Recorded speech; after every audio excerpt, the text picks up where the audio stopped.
Tuhan taruh di hati saya tentang the end of the world. Dan saya berpikir, saya berbicara tentang akhir zaman, saya berbicara tentang kondisi dunia yang akan hancur, atau bagaimana Tuhan. Ternyata Tuhan mengajar saya tentang prepare, tentang sebuah persiapan. Dan malam ini itu yang mau saya sampaikan kepada Bapak Ibu. Kalau kita dengar berita-berita, kabar-kabar, ada lagu yang mengatakan, zaman sekarang berjagalah, lihat dunia bergelora, kedengaran sini sana banyak kabar menggemparkan, berlindunglah dalam sabda Allah. Alkitab berkata bahwa orang akan mati bukan karena penyakit, orang akan mati bukan karena masalah-masalah bencana dan sebagainya, tapi kebanyakan akan mati karena ketakutan, karena goncangan dunia yang akan terjadi hari-hari ini. Sebab itu banyak orang stres, banyak orang depresi. Nah, apa yang harus kita lakukan menghadapi situasi ini? Karena kita tidak dapat menolak sekalipun kita berdoa, tapi semua yang dituliskan di dalam firman Tuhan itu ya dan amin. Amin, saudara. Dan itu pasti terjadi. Itu menggenapi setiap perkataan firman dari awal sampai pada akhirnya. Nah, malam ini saya mau berbicara tentang bagaimana kita mempersiapkan diri kita untuk menghadapi akhir daripada dunia ini. Karena firman Tuhan mencatat bahwa memang dunia ini tidak akan kekal. Dunia yang saudara dan saya tinggali ini tidak akan kekal. Mari kita lihat di dalam 2 Petrus 3.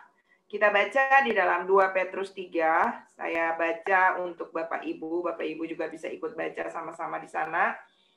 2 Petrus 3, saya baca di dalam ayatnya yang pertama. Judul daripada perikop ini adalah Hari Tuhan.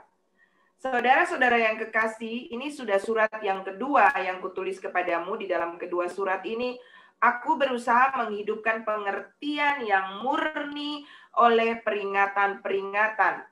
Surat ini ditulis oleh Rasul Petrus, dan kalau saudara nanti baca seluruh tulisan daripada kitab 2 Petrus dan 1 Petrus, itu banyak berbicara tentang situasi-situasi kondisi dunia di hari-hari terakhir, saudara. Ya, bagaimana akan muncul nabi-nabi atau guru-guru palsu, pengajar-pengajar yang bisa menyesatkan, dan dia menuliskan ini dengan tujuan adalah supaya menghidupkan pengertian yang murni oleh peringatan-peringatan. Ya, terjemahan lainnya berkata bahwa pengertian pikiran, dia mau supaya kita memiliki pikiran yang sejati dan tulus dan tetap terjaga. Kita tetap berpikir benar dan jujur tentang segala situasi yang terjadi. Karena nanti kalau kita baca selanjutnya dikatakan di sana bahwa supaya kamu mengingat akan perkataan yang telah diucapkan oleh nabi-nabi kudus dan mengingat akan perintah Tuhan, ayatnya berikutnya, telah disampaikan oleh rasul-rasul kepadamu. Nah, jadi ini sudah ditulis ya, saudara, sebelumnya. Tetapi dikatakan di sini yang terutama harus kamu ketahui bahwa pada hari-hari zaman akhir akan tampil pengejek-pengejek dengan ejekan-ejekannya, yaitu orang-orang yang hidup menurut hawa nafsunya. Kata mereka, di manakah janji tentang kedatangannya itu? Sebab sejak bapak-bapak leluhur kita meninggal, segala sesuatu tetap seperti semula pada waktu dunia diciptakan. Mereka sengaja tidak mau tahu bahwa oleh firman Allah, langit telah ada sejak dahulu dan juga bumi yang berasal dari air dan oleh air. Dan bahwa oleh air itu bumi yang dahulu telah binasa dimusnahkan oleh air bah. Tetapi oleh firman itu juga langit dan bumi yang sekarang terpelihara dan disimpan untuk hari penghakiman dan kebinasaan orang-orang fasik. Ayat 8 berkata, akan tetapi saudara yang kekasih, satu hal ini tidak boleh kamu lupakan, yaitu bahwa di hadapan Tuhan, satu hari sama seperti 1000 tahun dan 1000 tahun sama seperti satu hari. Tuhan tidak lalai menepati janjinya, sekalipun ada orang yang menganggapnya sebagai kelalaian. tetapi Ia sabar terhadap kamu karena Ia menghendaki supaya jangan ada yang binasa, melainkan supaya semua orang berbalik dan bertobat. Ayat 10 berkata, tetapi hari Tuhan akan tiba seperti pencuri. Pada hari itu, langit akan lenyap dengan gemuruh yang dahsyat, dan unsur-unsur dunia akan hangus dalam nyala api, dan bumi dan segala yang ada di atasnya akan hilang lenyap. Nah, saudara, di sini dia berbicara bahwa kondisi dunia yang saudara dan saya tinggali ini akan hancur, akan hilang lenyap. Unsur-unsur dunia akan hilang lenyap, ya. Dan dia berkata tadi di dalam ayat 8 bahwa satu hari sama dengan 1000 tahun, itu di hadapan manusia, di hadapan Tuhan itu cuma satu hari. Saya tidak berbicara tentang perhitungan-perhitungan kronologis berdasarkan tanggal dan tahun, tapi saya mau berbicara memparalelkan itu dengan Mazmur 90 ayat yang ketiga 3-6. Ini menjelaskan tentang sebuah kehidupan yang begitu singkat. Kalau Bapak Ibu baca, coba boleh tunjukkan Mazmur 90 ayatnya yang ketiga. Dikatakan di sana bahwa Engkau mengembalikan manusia kepada debu dan berkata, kembalilah hai anak-anak manusia ke tempat. Sebab di matamu 1000 tahun sama seperti hari kemarin, apabila berlalu atau seperti suatu giliran jaga di waktu malam. Engkau menghanyutkan manusia, mereka seperti mimpi, seperti rumput yang bertumbuh. Di waktu pagi berkembang dan bertumbuh, di waktu petang lisut dan layu. Ya, saudara. Jadi ini berbicara tentang situasi di dunia ini yang tidak akan kekal dan begitu singkat. Bahkan di dalam ayatnya yang ke-10 di dalam Mazmur 90 tadi, coba ditunjukkan lagi Ron, di Mazmur 90 ayatnya yang ke-10, dikatakan bahwa hidup manusia itu 70 tahun dan lebih daripada itu adalah hari-harinya ya, masa hidup kami 70 tahun. Dan jika kami kuat 80 tahun. Dan kebanggaannya adalah kesukaran dan penderitaan. Sebab berlalunya buru-buru dan kami melayang lenyap. Ya, sebab itu di dalam ayatnya yang ke-12, ini Mazmur yang sering kali dijadikan lagu. Mazmur yang sering kali kita juga sering ucapkan bahwa ajarlah kami menghitung hari-hari kami sedemikian supaya kami beroleh hati yang bijaksana. Jadi, apa yang dimaksud dengan kalimat ini? Ini berbicara tentang bagaimana kita menghitung hari. Apakah menghitung hari dalam tanda 1, 2, tanggal berapa, bulan berapa? Tidak. Ini berbicara tentang bagaimana kita mengisi hari-hari kita dengan bijaksana. Ya, saudara, bagaimana kita mempertahankan atau menjaga hidup kita dengan firman Tuhan. Seperti Amsal 4 ayat 23, jaga hati dengan segala kewaspadaan day by day. Ya, amin Bapak Ibu. Karena ada satu pepatah berkata begini, hiduplah seperti ini adalah hari terakhirmu. Jangan pernah berpikir, saya masih muda. Jangan pernah berpikir, saya masih kuat.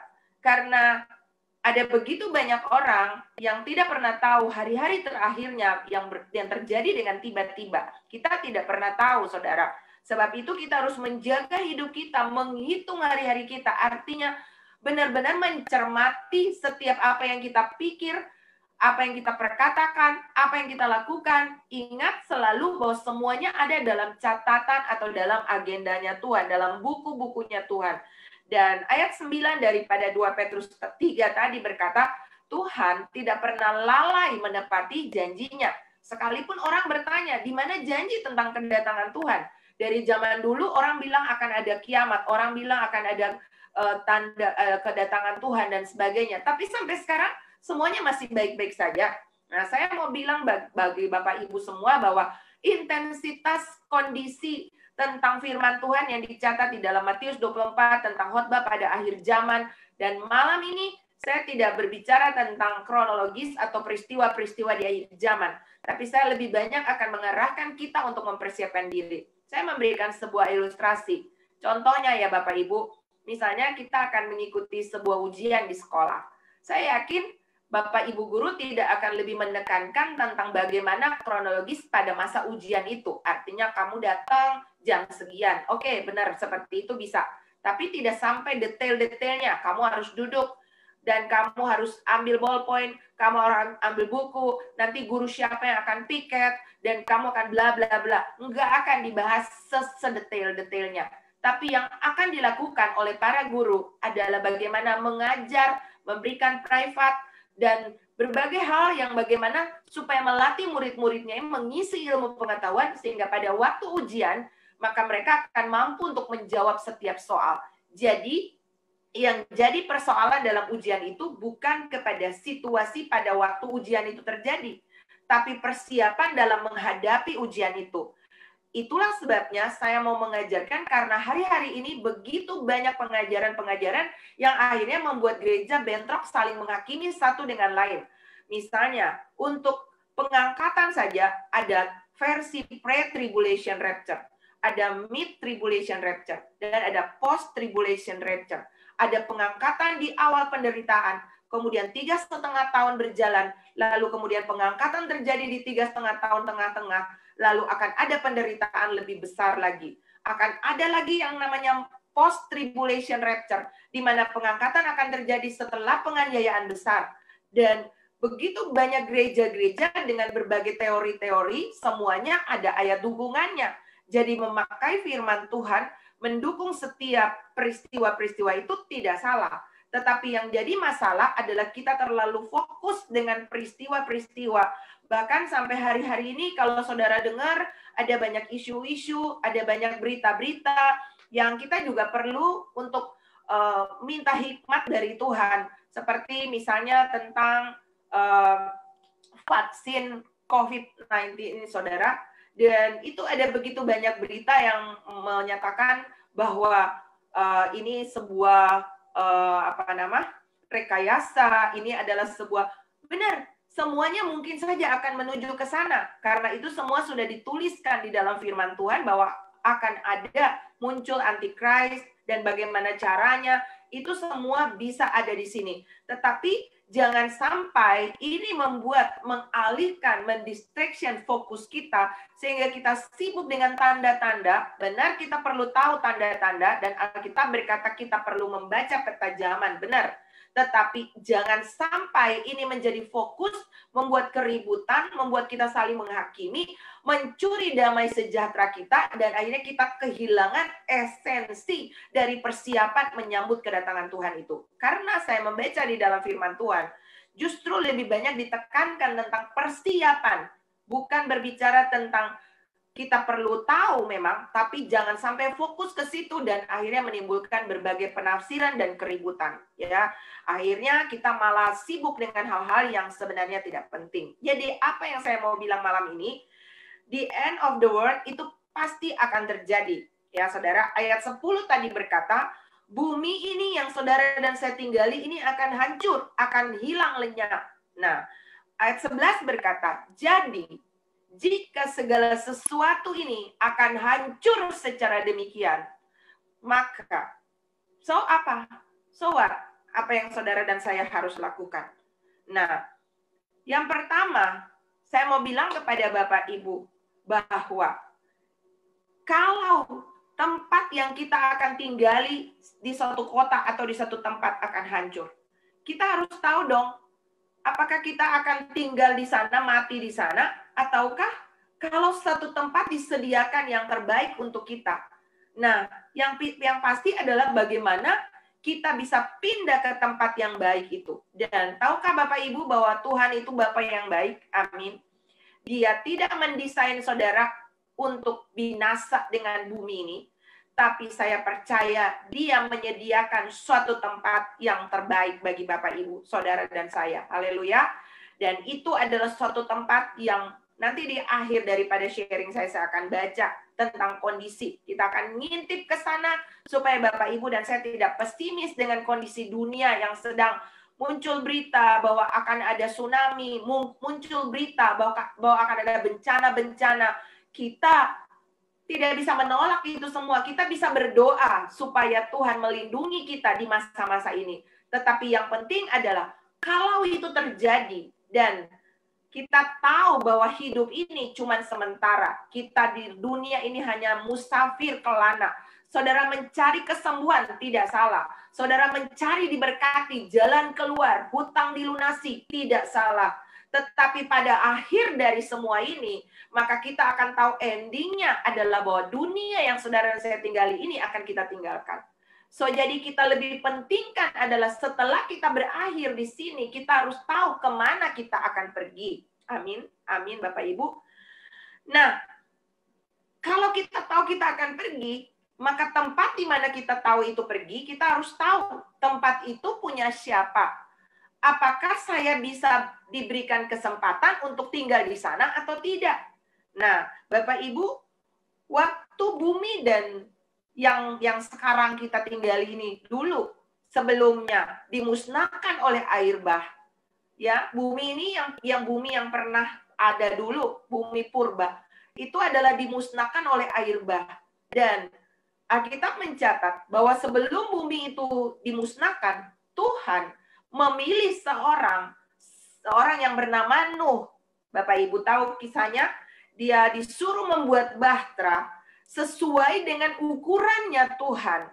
Dan dia sebenarnya saya yakin-yakinnya bahwa kalau Nuh berkhotbah selama 400 tahun itu dan ada orang yang bertobat, maka saya yakin Tuhan pasti akan memberikan anugerah kepada bumi ini.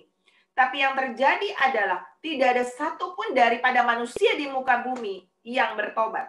Dan akhirnya hanya Nuh dan seisi keluarganya yang masuk ke dalam bahtera yang dia bangun sendiri. Apa yang saya mau bilang, Bapak, Ibu, Saudara, dan saya perlu punya bahtera. Dan bahtera yang Bapak, Ibu, dan Saudara bangun, itu harus sesuai dengan bahtera ukurannya Tuhan, sesuai dengan petunjuknya Tuhan. Dan kita tentunya Alkitab berkata bahwa kita menantikan langit yang baru dan bumi yang baru. Nah, Saudara, berarti untuk kita punya tempat aman bahtera itu, maka ada dua hal penting yang saya mau bagikan malam ini kepada Bapak Ibu.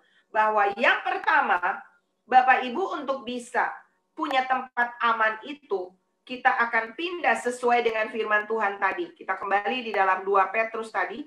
2 Petrus 3 tadi.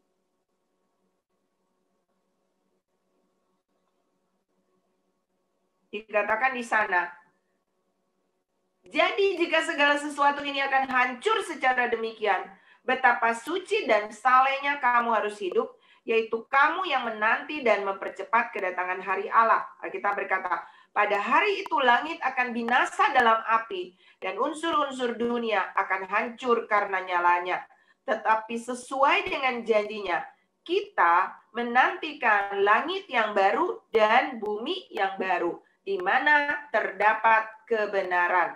Jadi Bapak Ibu yang Tuhan Yesus kasihi, Bapak Ibu, Saudara, dan saya adalah orang-orang yang akan pergi ke suatu tempat yang disebut dengan langit yang baru dan bumi yang baru.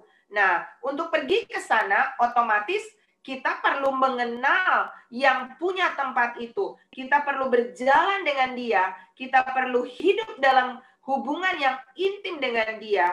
Karena pada akhirnya hanya saudara dan yang punya itu, yang tempat yang baru itu. Dan saya yakin bahwa itu adalah Tuhan kita Yesus Kristus. Amin, saudara. Kita berkata di dalam Kisah Para Rasul 4 ayatnya yang ke-12 berkata, dan keselamatan tidak ada di dalam siapapun juga selain di dalam Yesus. Sebab di bawah kolong langit ini tidak ada nama lain yang diberikan yang kepadanya manusia dapat diselamatkan. Ya, yang olehnya kita dapat diselamatkan. Itu di dalam Kisah Para Rasul 4 ayat 12. Tahukah Bapak Ibu bahwa penyakit, bencana, perang, mungkin kalau dunia ini akan mengalami goncangan-goncangan bencana dan berbagai-bagai keadaan yang ada, itu semua cuman kendaraan untuk kita kembali kepada kekekalan, kepada Bapa kita di surga. Entah itu terjadi hari ini, entah itu besok, entah itu pribadi, entah itu satu kampung, entah itu satu dunia, itu adalah rahasia daripada Tuhan sendiri. Tidak peduli cara dan waktunya, kondisi akhir daripada dunia. Kan kita berpikir the end of the world itu hanya akhir daripada dunia ini, mungkin saja kiamat, terjadi tsunami, lalu terjadi bencana, dan dunia ini kiamat. Seperti tadi ditulis di dalam 2 Petrus 3. Tapi ternyata yang namanya akhir dunia itu juga bisa terjadi secara pribadi. Ketika saudara dan saya dipanggil pulang oleh Tuhan, maka tentu saudara akan meninggalkan dunia ini. Dunia ini sejarahnya berakhir dalam hidup saudara. Dan saudara akan pergi ke suatu tempat. Jadi yang penting di sini bukan caranya atau kapan waktunya, tetapi adalah kemana kita akan pergi. Kepastian kemana kita akan pergi dan dengan siapa kita pergi, itu jauh lebih penting dan harus menjadi fokus pengejaran daripada apapun yang kita kejar di muka bumi ini. Karena itu adalah akhir dan menuju kepada sebuah kekekalan. Haleluya. Nah, jadi kita perlu tahu kepada siapa kita pegang. Dan Kisah Para Rasul 4 ayat 12 tadi berkata bahwa tidak ada kepastian keselamatan di bawah kolong langit ini. Tidak ada agama yang mampu menyelamatkan, termasuk kekristenan. Yang menyelamatkan itu satu pribadi yang bernama Tuhan Yesus Kristus. Dia adalah satu-satunya juru selamat dunia. Ada banyak rasul, ada banyak nabi, ada banyak penginjil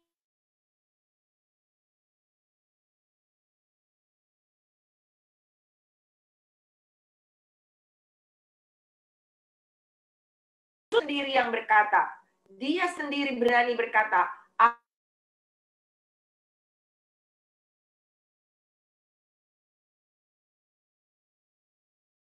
akulah jalan kemanapun yang sampai kepada Bapa. Tulis di situ, katakan amin. Amin. Amin Bapak Ibu. Yesus adalah jalan kebenaran dan hidup. Tidak ada orang yang sampai kepada Bapa tanpa melalui Dia. Artinya tidak ada keselamatan di luar Yesus. Haleluya. Sebab itu bersyukur kalau Bapak Ibu Saudara dipanggil dan dipilih oleh Tuhan. Tuhan bisa memakai 1000 cara. Itu adalah bentuk pilihannya dalam kehidupan Bapak Ibu Saudara dan saya. Sebab itu saudara yang sudah punya kepastian keselamatan, hargai. Itu adalah anugerah. Itu adalah pemberian, kasih karunia, pemberian Allah. Ketika kita masih berdosa, Dia sudah mati untuk menebus dosa kita. Dan Dia bayar kita dengan harga yang lunas. Dia sudah bayar kita dengan harga yang lunas. Sebab itu, kita harus memuliakan Tuhan dengan hidup ini. Jangan hidup main-main, jangan hidup asal-asalan, karena kita telah ditebus dengan darah yang mahal, yaitu darah Yesus. Itu poin yang pertama. Saudara dan saya perlu mengenal siapa yang punya kehidupan sekarang dan kehidupan yang akan datang. Dan saudara punya kepastian, keamanan, bahwa saudara ketika the end of the world ini, ketika dunia ini berakhir, maka saudara sudah punya tempat, yaitu di langit yang baru dan bumi yang baru. Nah, untuk langit yang baru dan bumi yang baru, kalau kita misalnya mau pergi ke suatu negara, kita perlu mengurus visa. Kita perlu punya paspor untuk pergi ke sana. Sama, untuk kita masuk kepada kerajaan kekekalan, maka saudara dan saya harus punya paspor, kita harus punya visa untuk pergi ke sana. Kita sudah tahu bahwa hanya di dalam Yesus kita bisa ada ke sana. Tetapi ternyata kita juga harus punya kualitas untuk masuk ke dalam kerajaan kekal ini. Ada satu kualitas yang Tuhan mau. Ada satu kriteria yang saudara dan saya harus dapat. Justru itu Tuhan jamin melalui pribadinya sendiri yang Dia taruh di dalam kita. Ketika benih ilahi Tuhan ada di dalam saudara. Jadi begini maksudnya. Ketika saudara dan saya menerima keselamatan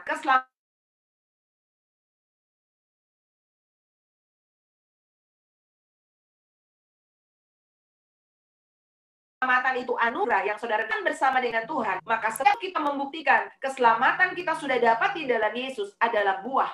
Jadi buah itu adalah akibat keselamatan.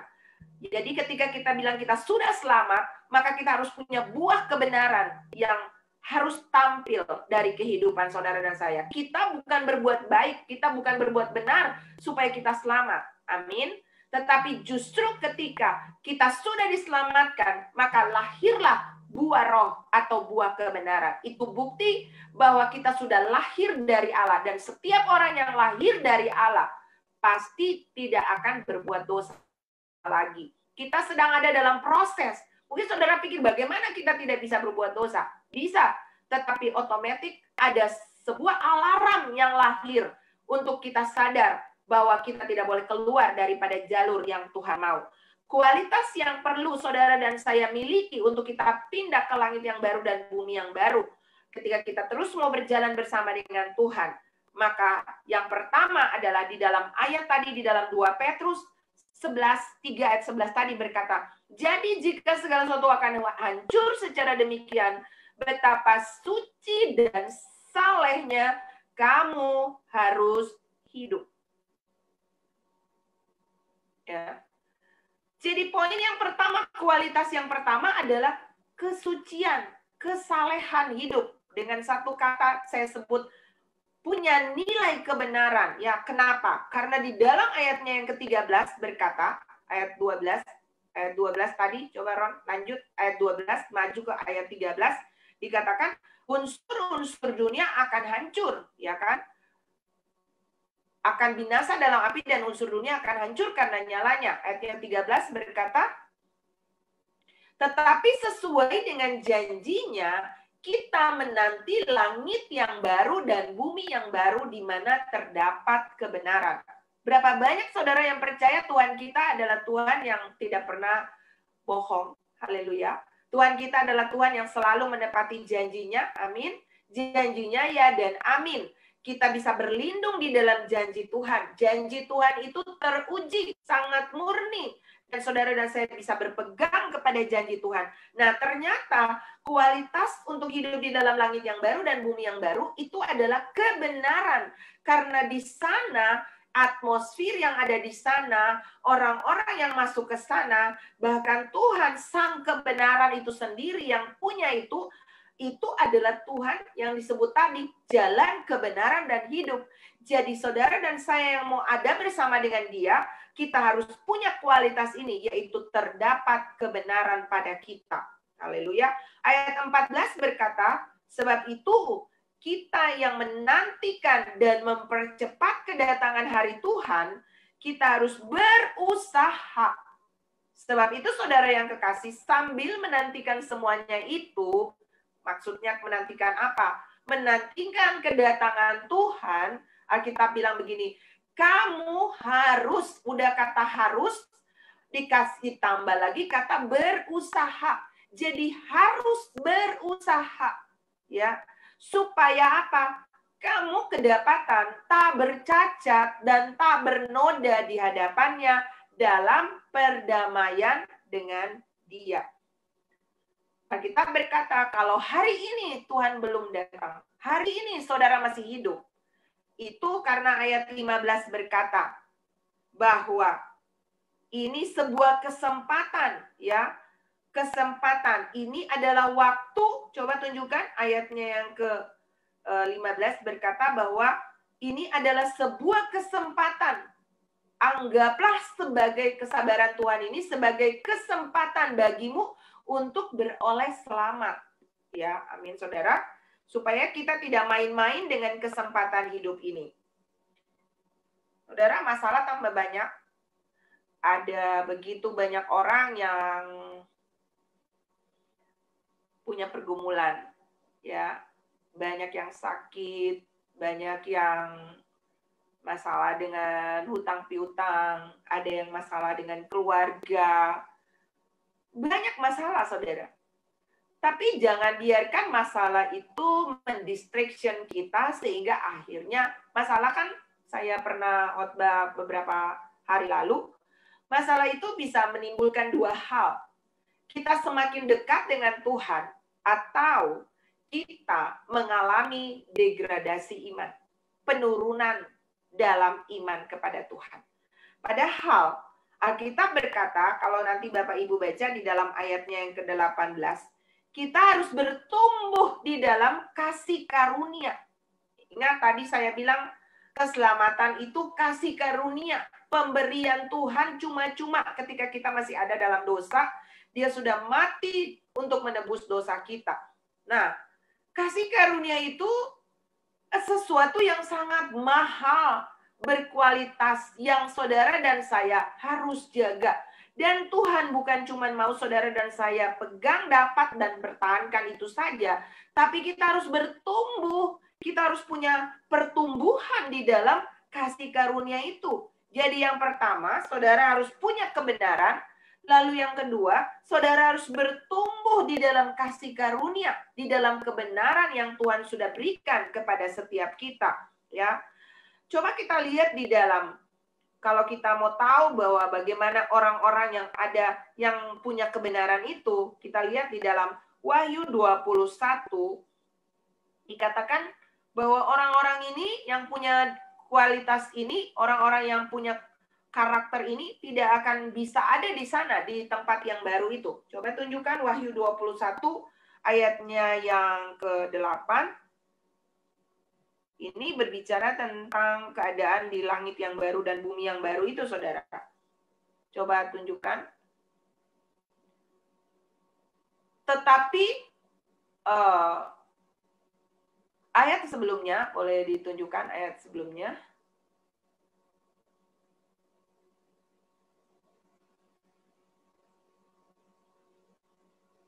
Wahyu 21.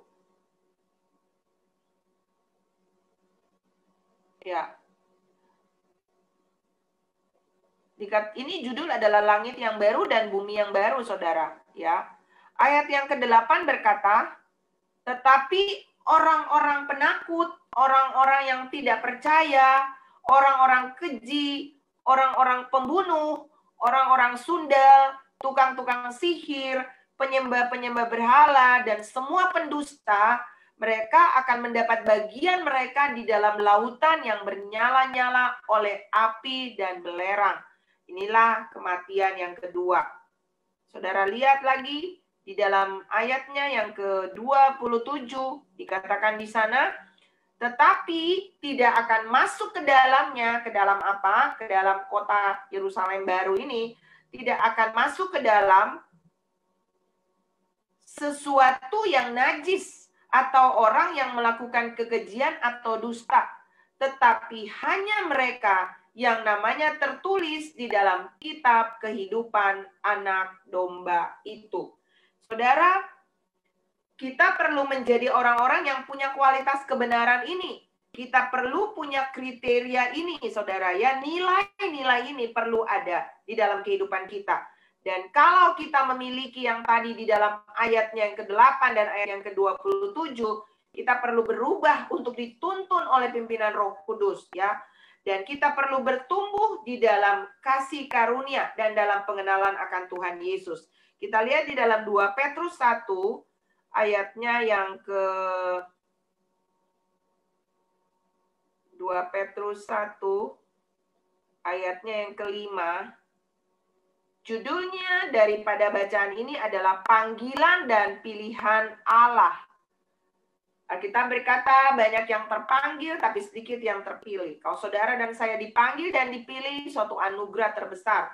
Dan kalau saudara sudah diberikan, dipanggil mendapat privilege pilihan Tuhan itu, Alkitab berkata di dalam 2 Petrus 1 ayat 5, saya baca, justru karena itu, karena saudara dan saya sudah menerima pilihan Tuhan ini, kamu harus dengan sungguh-sungguh, wow, udah harus sungguh-sungguh lagi, berusaha pula menambahkan kepada imanmu. Jadi kita bukan cuma sekadar jadi orang Kristen, KTP Kristen, ditanya kamu orang beriman, beriman. Enggak, cukup sampai di situ, saudara. Tapi kita perlu menambahkan, ini yang disebut bertumbuh di dalam kasih karunia, bertumbuh di dalam iman, harus menambahkan, dikatakan di sini, menambahkan kepada imanmu kebajikan, dan kepada kebajikan pengetahuan, dan kepada pengetahuan penguasaan diri, kepada penguasaan diri ketekunan, dan kepada ketekunan kesalehan, dan kepada kesalehan kasih akan saudara-saudara, dan kepada kasih akan saudara-saudara, kasih akan semua orang. Alkitab berkata, sebab apabila semuanya itu ada padamu dengan berlimpah-limpah, kamu akan dibuatnya menjadi giat dan berhasil dalam pengenalanmu akan Yesus Kristus Tuhan kita. Kenapa banyak orang Kristen yang on off? Kadang giat, kadang semangat, kadang melempem. Berhenti dulu deh, nggak usah zoom-zoom, nggak usah baca Alkitab, nggak usah ibadah-ibadah, nggak usah doa-doa. Nanti ada saat on fire lagi. Alkitab berkata, kalau saudara menambahkan iman dengan hal-hal tadi, kebajikan, pengetahuan, kasih, dan segala hal-hal yang baik tadi, maka dikatakan di sini, kamu akan giat. Katakan giat. Haleluya.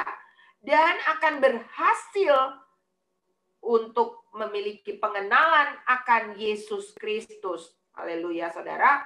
Nah, lalu ayat 10 dikatakan, karena itu saudara-saudara, berusahalah sungguh-sungguh, ya, dia katakan ulang lagi. Jadi ini benar-benar di bold, Bapak Ibu. Ini harus jadi pengejaran terutama dalam kehidupan kita. Kita harus berusaha sungguh-sungguh supaya apa? Panggilan dan pilihanmu makin teguh. Ya. Sebab jikalau kamu melakukannya, kamu tidak akan pernah tersandung. Wow. Kenapa kita tersandung? Karena kita jadi orang Kristen rata-rata. Kita tidak menambahkan sesuatu yang ilahi setiap hari dalam kehidupan kita. Kita hidup pas-pasan. Ya udah begini, kita mentalnya tuh tidak bertumbuh, ya saudara.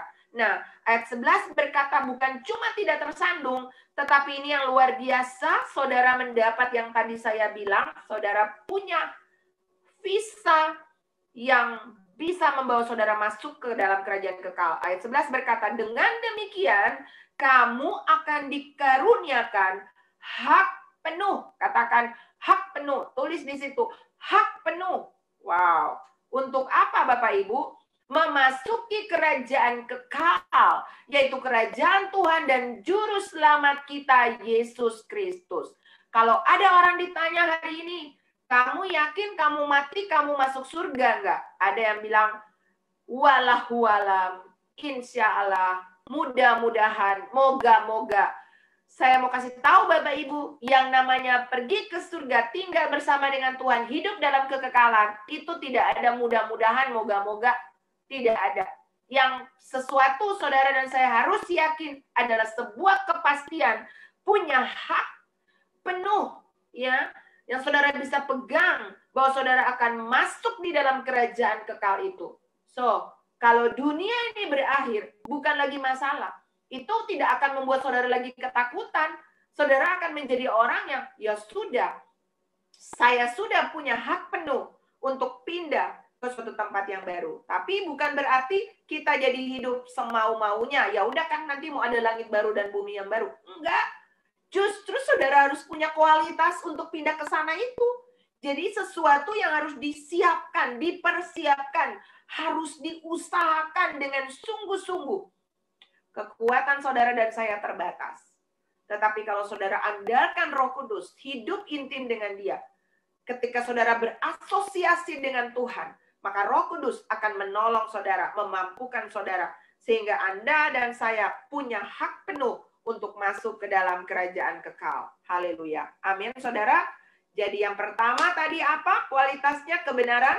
Yang kedua adalah saudara harus bertumbuh di dalam kasih karunia. Dan ini yang terakhir, yang ketiga adalah kita berkata bahwa segala sesuatu akan berlalu. Tapi satu yang tidak akan kekal, yang akan kekal selamanya. Yaitu apa Bapak Ibu? 5 huruf. K-A-S-I-H. Kasih.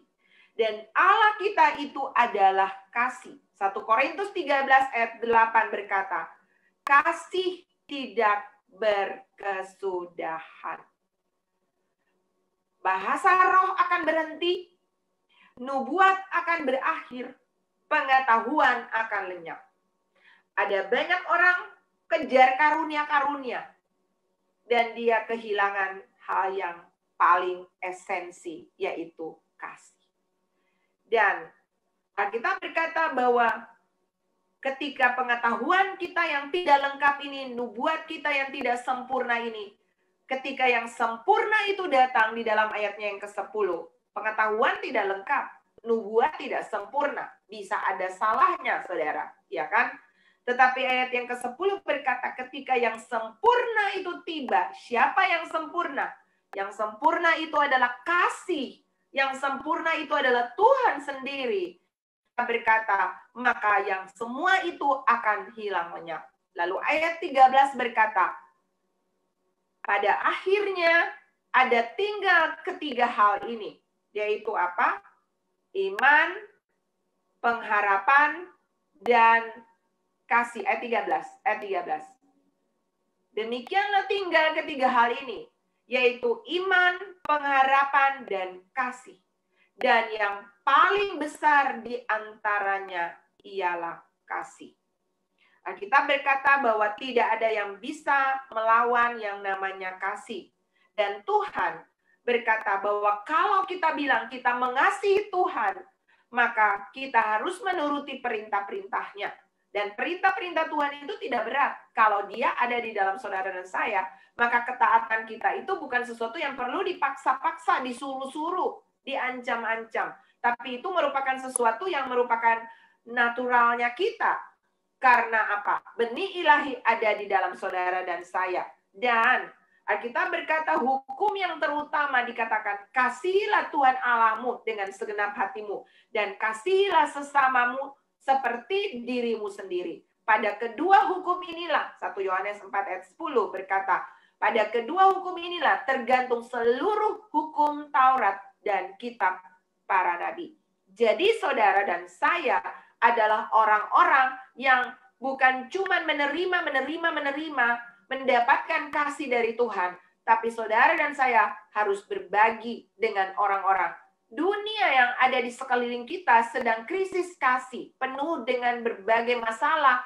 Dan 2 Timotius 3 berkata tentang keadaan manusia pada akhir zaman, dikatakan manusia pada akhir zaman akan datang masa yang sukar, sehingga mereka akan mencintai dirinya sendiri. Itu egosentris, saudara. Berfokus semua kepada saya dan saya, ya. Tapi Tuhan mau adalah saudara dan saya yang sudah menerima kasih Tuhan, saudara dan saya perlu membawa kasih itu. Ciri daripada orang-orang yang akan masuk kepada kehidupan di langit baru dan bumi baru adalah orang-orang yang membawa kasih Tuhan. Nanti setelah ini, saya akan memberikan sebuah kesempatan tentang bagaimana anak-anak Tuhan, saudara dan saya yang sudah ada di Zoom ini, saudara yang sudah ikut di Speak the Word juga, dan saudara yang sudah bertumbuh sejauh ini, bagaimana saudara dan saya bisa mulai mengaplikasikan setiap kebenaran, tidak hanya makan, ikut ibadah sana, ikut ibadah sini, tapi tidak maju dalam pertumbuhan, mempraktekkan firman itu, maka kita akan punya yang namanya kolesterol rohani, saudara. Tapi Tuhan mau adalah kita menjadi anak-anak Tuhan yang berbagi. Sebelum saya nanti putar sebuah video, apakah Ibu Roma ada di sini? Ada Ibu Roma? Ibu Roma sudah ada? Iya, Bu. Iya, Bu. Ibu Roma akan bersaksi tentang bagaimana sebuah beban ilahi yang Tuhan taruh. Dan saya yakin bahwa ini bentuk daripada orang-orang yang terbuka untuk mendengar apa yang menjadi arahan Tuhan. Boleh silakan Ibu bersaksi, Ibu Roma. Shalom, saudara-saudara yang ada pada malam ini. Dan puji nama Tuhan, saya boleh ada di dalam ibadah malam ini. Dan saya mau bersaksi tentang apa yang Tuhan letakkan di hati saya pada pagi tadi. Saya pas tidur pada tidur malam dan pada jam 2:30, saya biasa bangun jam 3. Kadang tapi kalau mata saya berat, kadang saya nggak bisa bangun. Ya kalau dibilang bolong-bolong terus gitu. Ya. Lalu tadi malam saya tidur pada jam 10. Nah, saat saya tidur, saya bangun tiba-tiba pada jam 2:30. Saya nggak tahu kenapa saya bisa bangun. Pada waktu itu alarm saya biasanya jam 3 pagi.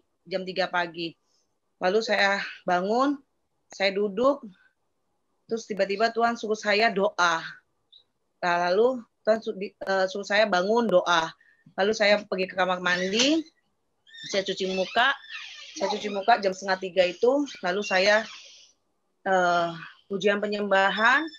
Saya punya pujian penyembahan. Biasanya itu kalau jam 3 saya nggak pernah. Saya paling ngedoain keluarga saya, itu aja. Ngedoain anak-anak, mama, papa, mertua, itu aja. Kalau pagi-pagi. Tapi waktu saya pujian penyembahan, tiba-tiba tuh Tuhan letakkan di wajah saya, sahabat saya mulai SD. Saya nggak pernah komunikasi sama sahabat saya ini. Saya cuman tahu dari Facebook aja gitu tentang dia kalau jualan baju, dia jualan mie. Jadi keluh kesahnya aja. Kadang dia majang foto anak-anaknya gitu. Jadi saya nggak pernah komunikasi sama dia. Tapi tiba-tiba Tuhan tunjukin di penyembahan saya itu wajahnya dia. Dan juga seperti yang firmannya Bu Leni Dias hari ini, Tuhan juga letakkan satu lagu di hati saya tadi pagi itu waktu bangun. Saya bingung, sebelum saya mau naikkan pujian itu, saya doa dulu sama Tuhan. Saya masuk dalam hadirat Tuhan. Saya bilang sama Tuhan, tuntun saya dalam setiap penyembahan saya. Saya minta sama Tuhan itu. Lalu Tuhan letakkan di hati saya waktu saya basaro satu lagu, yaitu Kasih. Lagu ini tuh nggak pernah saya dengar di gereja-gereja, udah lama. Lagu ini udah zaman dahulu. Lagu Kasih. Memang tanpa kasih Tuhan, kita nggak bisa melakukan apa-apa. Kita nggak akan bisa lakukan apa-apa. Itu di dalam lagu itu, saya nangis gitu. Saya waktu nyanyi lagu itu. Terus waktu saya penyembahan, saya ditampakkan wajah teman saya. Terus saya bilang, Tuhan kenapa? Kok wajah teman saya kok itu? Tapi Tuhan suruh saya doakan saja dia. Ya udah, saya doa sama teman-teman saya. Setelah saya doa teman saya nyanyikan lagu lagi. Setelah saya doain teman saya itu, saya saya nyanyi lagu lagi, yaitu lagu "Oh Sungguh Indah Tiada Taranya". Ya, saya nyanyi lagu itu, saya nyanyi lagu pengagungan buat Tuhan, yaitu Ku Kagum Hormat Akan Engkau. Itu saya nyanyi lagu itu berkali-kali. Tiba-tiba Tuhan letakkan ke hati saya, yaitu Tuhan suruh saya doa Pulau Jawa. Terus saya bilang, Tuhan, Jawa banyak, Jawa yang mana? Saya di hati saya gitu. Jawa mana Tuhan? Tiba-tiba Tuhan tahu saya Jawa Barat dan Jawa Timur. Nah, saya nggak tahu Jawa Barat sama Jawa Timur apa, cuman Tuhan bilang saya mengenai bencana gitu. Mengenai bencana di Jawa Barat itu yang saya lihat itu gunung. Nah, yang Tuhan tentang saya itu gunung. Tapi kalau di Jawa Timur itu banjir bandang gitu, banjir bandang. Lalu saya doa, saya minta perlindungan Tuhan untuk Jawa Barat dan Jawa Timur. Saya minta tembok-tembok api Tuhan itu mengelilingi Jawa Barat dan Jawa Timur. Dan saya percaya kuasa Tuhan itu bekerja. Tapi dalam doa saya itu Tuhan bilang sama saya, banyak jiwa yang diselamatkan. Tidak ada banyak korban, tapi di situ akan banyak jiwa itu mengenal Tuhan. Akan banyak jiwa itu yang bertekuk lutut, dia berseru kepada Tuhan. Dan banyak mukjizat besar itu akan terjadi di saat bencana itu terjadi. Itu yang Tuhan bilang sama saya. Dan saat saya selesai doa, Tuhan bilang sama saya, seperti firman yang dikatakan Bu Leni pada malam ini, kita nggak usah takut akan bencana. Tuhan cuma bilang sama saya, satu yang Tuhan katakan sama saya itu singkat tadi malam. Berdoa dan berjaga-jagalah. Itu aja pesan Tuhan sama saya. Lalu saya doa, saya minta sama Tuhan, terus waktu selesai saya doa, saya makan, Tuhan suruh saya WA teman saya itu, sahabat saya. Saya WA dia, Tuhan tuntun saya bilang sama teman saya, kamu nggak usah takut, karena Tuhan ada bersama denganmu, apapun badai yang kamu hadapi, tetap kuat sama Tuhan, saya bilang. Tapi kamu jangan menoleh ke belakang, saya bilang gitu sama teman saya. Tetap selalu dekat sama Tuhan, jangan menoleh ke belakang lagi, saya bilang. Lah, ternyata tadi pagi dia buka HP saya, dia kaget, dia bilang sama saya, jujur saya kaget, pagi-pagi saya dapat WA dari kamu. Memang saya lagi dalam masalah, kata dia.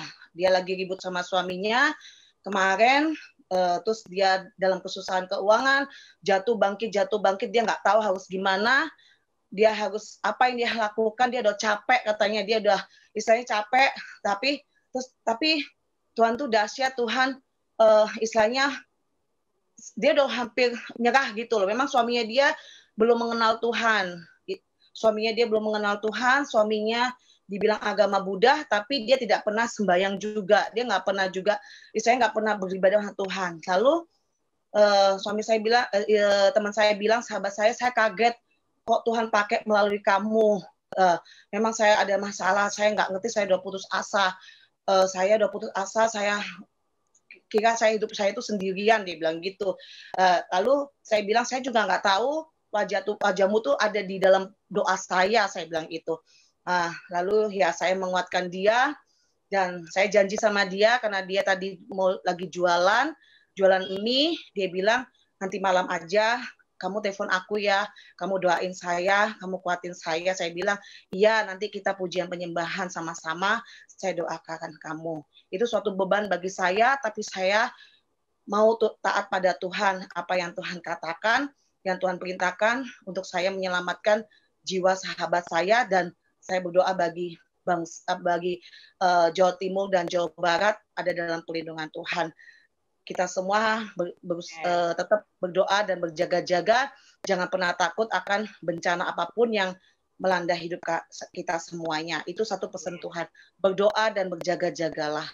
Amin. Tuhan memberkati kita semua. Terima kasih Bu Roma. Makasih Bu Roma. Puji nama Tuhan. Bu. Terima kasih.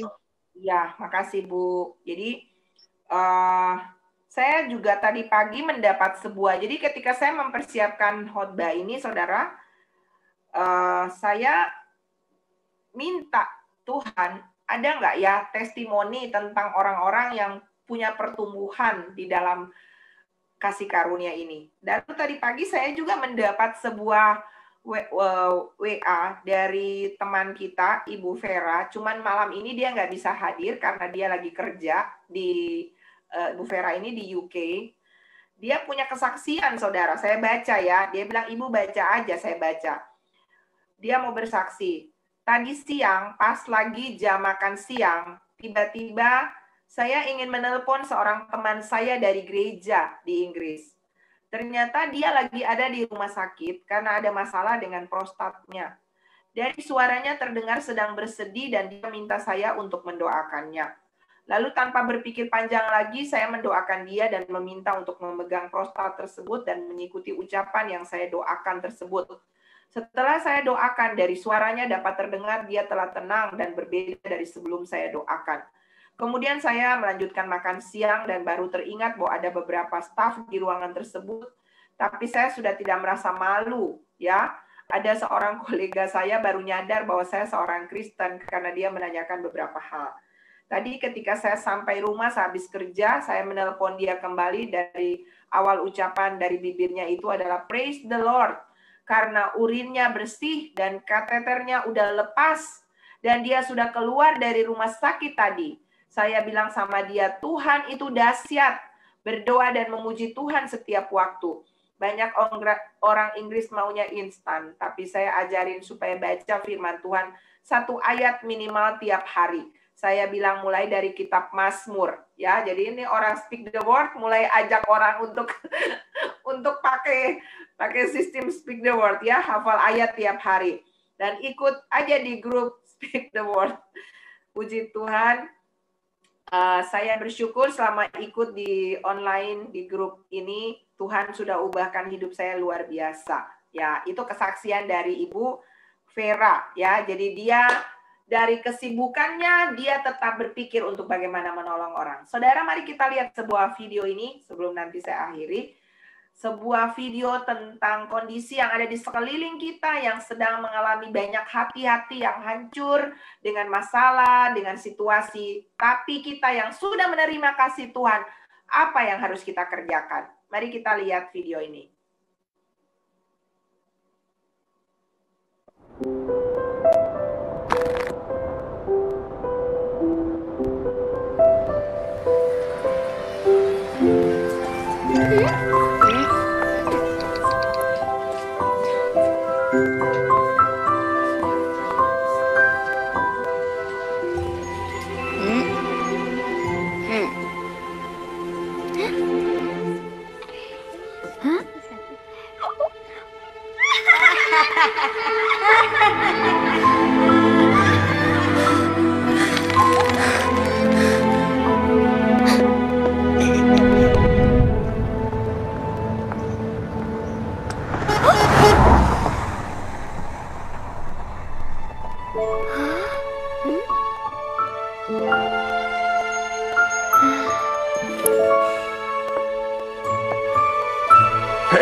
Amin.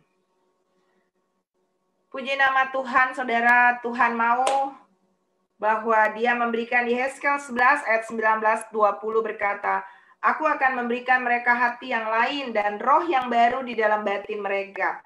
Juga aku akan menjauhkan dari tubuh mereka hati yang keras dan memberikan mereka hati yang taat supaya mereka hidup menurut segala ketetapanku dan peraturanku dengan setia. Maka mereka akan menjadi umatku dan aku akan menjadi Allah mereka. Saya mau tutup untuk ending daripada sharing saya malam ini. Kita lihat di dalam Wahyu 21, sebuah intipan tentang sebuah kehidupan yang akan saudara dan saya masuki, sehingga saudara dan saya tidak stres dengan kondisi dunia sekarang, tapi kita sudah punya sebuah keyakinan. Lalu aku melihat langit yang baru dan bumi yang baru, sebab langit yang pertama dan bumi yang pertama telah berlalu, dan laut pun tidak ada lagi. Ayat 3. Lalu aku mendengar suara yang nyaring dari tahta itu berkata, lihatlah, kemah Allah ada di tengah-tengah manusia, dan ia akan diam bersama-sama dengan mereka. Mereka akan menjadi umatnya, dan ia akan menjadi Allah mereka. Ayat 4, dan ia akan menghapus segala air mata dari mata mereka, dan maut tidak akan ada lagi. Tidak akan ada lagi perkabungan atau ratap tangis atau duka cita, sebab segala sesuatu yang lama itu telah berlalu. Ayat yang ke-7, barang siapa menang, ia akan memperoleh semuanya ini, dan aku akan menjadi Allahnya, dan ia akan menjadi anakku. Amin. Haleluya. Puji nama Tuhan, saudara. Saya percaya bahwa bagi setiap anak-anak Tuhan ya yang punya kualitas ini, kita punya Tuhan Yesus, kita berjalan bersama dengan Dia, mengizinkan Dia membangun hubungan intim. Kalau saudara dengar khotbah-khotbah dari hari-hari kemarin, setiap hari, inti dari semua sharing itu adalah bangun hubungan intim dengan Tuhan. Bangun hubungan intim. Itulah bahtera bagi setiap anak Tuhan. Itulah berjaga-jaganya kita. Setiap saat kita berjaga-jaga, berwaspada di dalam doa, di dalam hubungan kita dengan Tuhan. Dan ketika kita berjaga-jaga di dalam doa dengan Tuhan, kita juga harus punya ekspresi keluar dari kehidupan kita, yaitu kita berbagi kebenaran, berbagi kasih dengan sesama, kita menjadi orang-orang yang bertumbuh di dalam kasih karunia. Kita tidak menjadi orang Kristen yang stagnan, tapi kita orang-orang yang terus maju. Tahu nggak saudara, kata murtad itu bukan cuma ketika kita pindah agama atau kita pergi meninggalkan Tuhan, tidak. Tapi murtad itu mulai dari apa? Ketika kita tidak bertumbuh. Ketika kita tidak lagi maju di dalam iman, kita tidak menambahkan hal-hal yang tadi itu, saudara, kebajikan, kemurahan, kebaikan, itu tidak ditambahkan. Maka kita sedang mengalami yang namanya kemunduran, bahkan lebih parah lagi seperti murtad. Ya, jadi mari Bapak Ibu yang Tuhan Yesus kasihi, bertumbuhlah di dalam kasih karunia Tuhan. Tuhan sudah memberikan kasih kepada kita. Kita tidak menjadi orang Kristen yang hanya hidup untuk diri sendiri, tapi kita punya investasi kekekalan dengan berbagi dengan sesama.